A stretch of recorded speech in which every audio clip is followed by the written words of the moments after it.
আসসালামু আলাইকুম ওয়া রাহমাতুল্লাহি ওয়া বারাকাতুহু নাহমাদুহু ওয়া নুসাল্লি আলা রাসূলিল কারীম আম্মা বাদ আউযু বিল্লাহি মিনাশ শাইতানির রাজীম বিসমিল্লাহির রহমানির রহিম কুল ইন্নাস সালাতি ওয়া নুসুকি ওয়া মাহইয়ায়া ওয়া মামাতি লিল্লাহি রাব্বিল আলামিন। ডিয়ার ফ্রেন্ডস, স্বাস্থ্য বিষয়ক ইউটিউব চ্যানেলে আপনাদেরকে স্বাগতম। সাথে আছে আমি হাকিম এরশাদুল বারী। তো বন্ধুরা, যাদের মাথার চুল উঠে যাচ্ছে, তো বন্ধুরা সাধারণত মাথার চুল উঠে যাওয়াকে অনেকেই বা বংশগতিক মনে করে থাকেন, যে আমাদের বংশে রয়েছে তাই আমার চুল উঠছে। বা অনেকে বা মনে করে থাকেন যে চুল যতটুকু ওঠার সেটা উঠেই যাবে। হ্যাঁ, এই কথাটা কিছুটা সত্য, যে নিয়মিত কিছুটা চুল উঠবে, কিছু চুল ঝরে যাবে, কিছু গজাবে, এটা প্রাকৃতিক একটি নিয়ম। কিন্তু যখন অধিক পরিমাণে উঠে যায়, তো ভাববেন না যে পুরোটাই আপনার বংশগতিক। সবসময় বংশগতিক কারণে চুল ওঠে না, অধিকাংশ ক্ষেত্রে অপুষ্টিজনিত কারণেই চুল উঠে থাকে।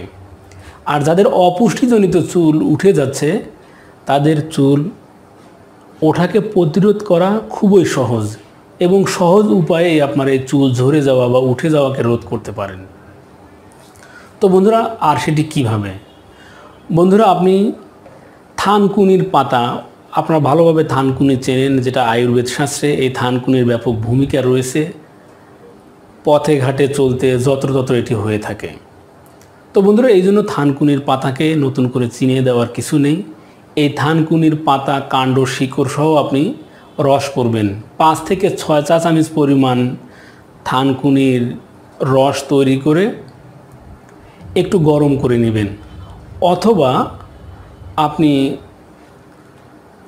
যতটুকু দুধ পান করে থাকেন বা পারিবারিকভাবে দুধ পান করতে আপনার ভাগে যতটুকু থাকে, অতটুকু গরম করে নিয়ে আপনি 5 থেকে 6 চা চামচ পরিমাণ থানকুনির পাতার রস দিন।